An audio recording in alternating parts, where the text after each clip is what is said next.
मैं डॉक्टर श्रीमती आशा चौधरी, शासकीय नेहरू महाविद्यालय डूंगरगढ़, हिस्ट्री डिपार्टमेंट से आज जो मेरा लेक्चर है प्रथम सेमेस्टर का द्वितीय इकाई का इतिहास में तथ्य और तथ्य के प्रकार।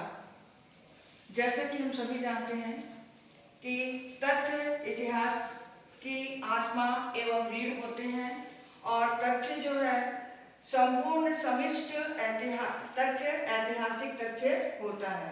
एक घटना से संबंधित एक मनुष्य का कार्य, स्थान, जगह जो है और एक समय से लेकर फ्रांस की राज्य क्रांति, प्रथम एवं द्वितीय विश्व युद्ध, रूस अमेरिका की क्रांति जैसे जटिल घटनाओं से संबंधित विश्वसनीयतापूर्ण अंकित तथा तथ्य जिसमें लाखों मनुष्य को प्रभावित किया, सभी इतिहास के तथ्य होते हैं। यह तथ्य साधारण एवं ऐतिहासिक दो प्रकार के होते हैं। इतिहास जो है हम देखेंगे तथ्य के प्रकार। तथ्य के प्रकार में तथ्य दो प्रकार का होता है, एक साधारण तथ्य, दूसरा ऐतिहासिक तथ्य। साधारण तथ्य के अंतर्गत आता है सामाजिक तथ्य और दूसरा असामाजिक तथ्य। सामाजिक तथ्य में हम देखेंगे कि एक साधारण घटना, क्योंकि इतिहास जो है समाज में रहने वाले लोगों का से संबंधित सारे लोगों का जो है वर्णन करती है, उसका उल्लेख मिलता है करते हैं। अतः एक साधारण घटना और समाज में रहने वाले सभी मनुष्य के कार्य एवं उपलब्धियों को ऐतिहासिक तथ्य में स्वीकार किया है।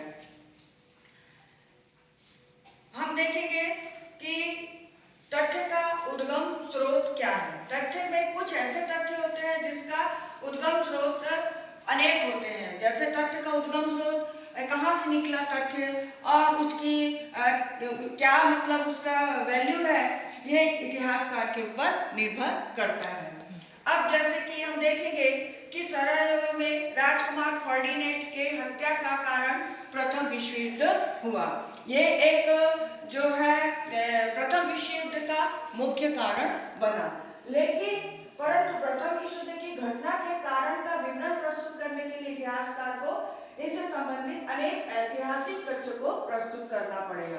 क्यों? क्योंकि प्रथम विश्व युद्ध हुआ। प्रथम विश्व युद्ध होने के पश्चात का जो तत्कालीन कारण माना गया कि सराजेवो के युवराज का हत्या होना, लेकिन इसके अलावा प्रथम विश्व युद्ध हुआ, उसके बहुत सारे कारण भी थे। तो इस कारण का भी जो है पता लगाना पड़ेगा कि किन किन कारणों से ये प्रथम विश्व युद्ध हुआ। तो इसके लिए भी हमें तथ्यों का जो ये पता चलेगा वो एक ऐतिहासिक तथ्य का उद्गम स्रोत जो है वो अनेक होगा, कई जगह से लिया जाएगा और कई जगह से लेने के बाद उसे आकलन कर उसे सही जो है प्रथम विश्व युद्ध के कारण जो था उसे वो बताया जाएगा। तो यह उद्गम स्रोत हुआ कि किस तरह उसका कारण बना, उसके और क्या क्या कारण थे, ये सारी चीजें का तथ्यों का संग्रह करने का कार्य इतिहासकार करता है। इसके पश्चात देखेंगे तथ्य इतिहास के मस्तिष्क में होते हैं। अब तथ्य देखेंगे कि इतिहासकार के मस्तिष्क में होते हैं। ऐतिहासिक तथ्य एक प्रतीक तथा सामान्यीकरण है जो वर्तमान में इतिहासकार के मस्तिष्क में रहता है और मस्तिष्क में होता है और कहीं नहीं होता। यानी कुछ कुछ जो बातें हैं वो एक इतिहासकार के मस्तिष्क में भी रहता है कि शायद ऐसा हुआ होगा या ऐसा हो सकता है, तो इसको भी तथ्यों में समाहित किया जाता है। तथ्य की उपलब्धता तत्कालीन और स्रोतों में निहित है। अब देखेंगे कि तथ्यों की उपलब्धता जो है वो तत्कालीन स्रोतों से भी प्राप्त होता है। बहुत सारे ऐसे जो है इतिहासकार अपने मस्तिष्क में घटना का एक धूमिल चित्र बनाकर घटना का परिकल्पनात्मक पुनर्निर्माण भी करता है। इसके बाद देखेंगे तथ्य का पुनः प्रत्यक्षीकरण नहीं होता। तथ्य का पुनः प्रत्यक्षीकरण नहीं होता से आशय है कि कोई भी घटना जो है वह उसका प्रत्यक्षीकरण नहीं होता, क्योंकि जो एक बार घटना घट चुकी है वो घट चुकी है। अब वह घटना एक ऐतिहासिक तथ्य है। यदि कोई भी घटना घटती है और उस घटना जो उस समय घट चुका है अब उसे हम दोबारा तो नहीं मतलब उसको ये कर सकते हैं, क्योंकि घटना घट चुकी है। इसलिए कोई भी घटना, ऐतिहासिक जो घटना है उसका जो है हम देखेंगे कि प्रत्यक्षीकरण पुनः नहीं हो सकता।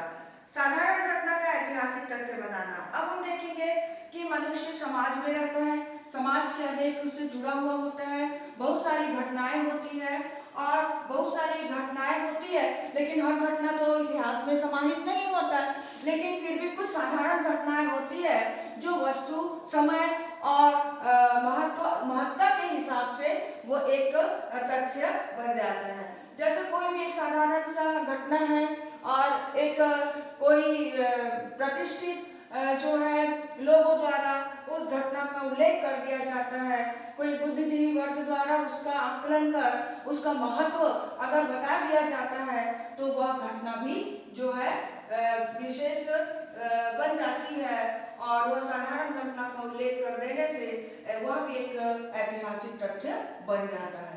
इसके पश्चात देखेंगे दैनंदिन जीवन की घटना का ऐतिहासिक बनना। हम देखेंगे कि बहुत सारे हमारे जीवन में बहुत सारी ऐसी घटनाएं हैं जो कि दैनंदिन यानी दिनचर्या में शामिल है, जैसे बीमार पड़ना, मरना, रोना, हंसना, है ना, और पीड़ा, दुख आदि जो है एक सामान्य घटना है और किसी का ध्यान उसमें नहीं जाता। लेकिन यही घटना अगर कोई विशेष स्थिति या परिस्थिति में किसी के द्वारा जो है उसे बताया जाए या कोई हमें कोई संदेश दे दिया जाए, तो वो एक महत्वपूर्ण घटना बन जाती है। जैसे हम देखेंगे कि गौतम बुद्ध ने जब इन सामान्य घटनाओं को देखा तो उनके जीवन पे बहुत गहरा असर पड़ा और उन्होंने यह जान लिया कि संसार में दुख का कारण क्या है। अतः इन सारी छोटी छोटी घटनाओं से उन्हें एक बहुत प्रभावित किया उनके जीवन में और जीवन को, और वह राजमहल को परित्याग कर एक तपस्वी का जो है मार्ग चुना और उन्होंने मोक्ष पाने का एक रास्ता निकाला और इस तरह एक साधारण घटना जो क्या हो गया, ऐतिहासिक तथ्य बन गया। इसके पश्चात देखेंगे हम मान्यता प्राप्त विचारों तथ्य हो जाते हैं। अब कुछ चीजें जो है मान्यता प्राप्त तथ्य जो है वह भी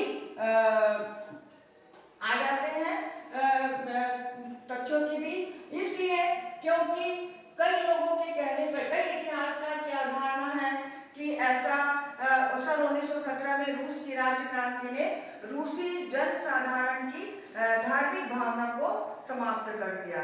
अब एक ऐतिहासिक तथ्य नहीं है क्योंकि कई इतिहासकारों ने ऐसा अपनी धारणा दी है, लेकिन फिर भी कई लोगों के द्वारा जब वह बात कहा जाता है तो वह भी तथ्य में शामिल हो जाता है, ऐतिहासिक तथ्य के रूप में उसे हम स्वीकार कर लेते हैं। इसके पश्चात देखेंगे धार्मिक सामाजिक रूप से उद्गमित तथ्य। अब कुछ तथ्य धार्मिक व सामाजिक रूप से भी उद्गमित तथ्य होते हैं और जिससे के द्वारा हम अपने इतिहास में उन तथ्यों को लेकर उसका विश्लेषण करते हैं। ऐतिहासिक तथ्यों की उपलब्धता। अब हम देखेंगे बहुत सारे ऐतिहासिक तथ्य पुस्तक, पांडुलिपि, अभिलेख, शिलालेख, स्मारक आदि जो है होते हैं और इतिहासकार का संबंध अतीत में सुस्थित एवं सुनिश्चित ऐतिहासिक तथ्यों से होता है। अतः ऐतिहासिक तथ्यों को इतिहासकार न तो बढ़ा सकता है और न घटा सकता है। अतः इतिहासकार केवल उन्हीं तथ्यों को स्वीकार करता है जिसका संबंध वर्तमान से न हो। सभी तथ्य ऐतिहासिक नहीं होते। अब हम देखेंगे कि सभी तथ्य जो है वह ऐतिहासिक नहीं होते हैं। एक इतिहासकार जो है वह अपनी रुचि के अनुसार उसके महत्व के अनुसार जो है सामग्री संकलन करता है और सामग्री संकलन कर वह जो है अपनी रुचि के अनुसार उसका उल्लेख करता है और जब वह उसका उल्लेख करता है तो वह इतिहास में जो है इतिहास में उसका स्थान बन जाता है। इसके बाद देखेंगे तथ्यों का यथावत वर्णन। अब यदि इतिहासकार तथ्यों का यथावत वर्णन देखेंगे कि इतिहासकार का लेखन है कि तथ्यों का यथावत वर्णन किया जाए, जैसा है उसे वैसा वर्णन किया जाए, लेकिन कुछ चीजें जो है वह लेखन की अभिप्राय समसामयिक समाज के लिए मनोरंजन का साधन भी प्रस्तुत करता है, तथ्यों का संकलन करने के लिए, क्यों और उसमें उसकी रुचि जो है उसका प्रभाव दिखाई देता है। कठोर एवं कोमल तथ्यों की अवधारणा। अब हम देखेंगे कि कुछ तथ्य कठोर और कुछ कोमल होते हैं।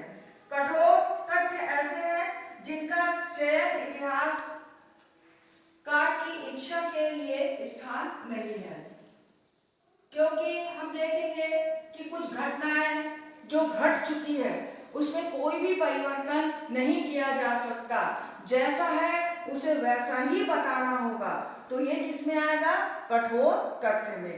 लेकिन कुछ घटनाएं जो है वह कोमल होती है, उसको रखेंगे जिसमें हम कुछ अपनी सोच और अपनी जो जानकारी है उस हिसाब से हम उसमें कुछ चीजों का समावेश कर सकते हैं, तो उसमें हम कुछ चीजें जोड़ सकते हैं, तो ये कोमल तथ्य में आ जाएगा। तो इस तरह हम देखेंगे कि कठोर तथ्य और कोमल तथ्य में सुनिश्चित और करना पड़ेगा कि हम किस घटना को बिल्कुल हम उसको कोई भी उसमें किसी भी प्रकार के कोई भी चीज को हम उसमें नहीं जोड़ सकते, जैसा है उसे वैसा ही रहने देना पड़ेगा। कुछ ऐसी चीजें होती है जिसे हम उसके बारे में जितना ज्यादा हम जानकारी उपलब्ध करके हम अपने हिसाब से मतलब हम इतिहास का अपने हिसाब से उसका उल्लेख करता है। तो इस प्रकार देखेंगे कि इतिहास में तथ्य और तथ्यों के प्रकार, और तथ्यों के प्रकार में हमने देखा साधारण तथ्य जिसमें सामाजिक, असामाजिक और सामाजिक शोध के अंतर्गत, इसके बाद ऐतिहासिक तथ्य के अंतर्गत जो है ये कौन सी चीजें जो है जिसमें इतिहासकार को इतिहास लिखने में उसका सहयोग प्राप्त होगा और उसका जो है उसका उल्लेख करेंगे। तो इस तरह हम देखेंगे कि तथ्यों के व्याख्या। अब हम आगे आएंगे कि एक इतिहासकार द्वारा चयनित तथ्य। अब एक इतिहासकार जो है तथ्यों का चयन करता है तो उसे कौन कौन सी बातों का ध्यान में रखना आवश्यक है।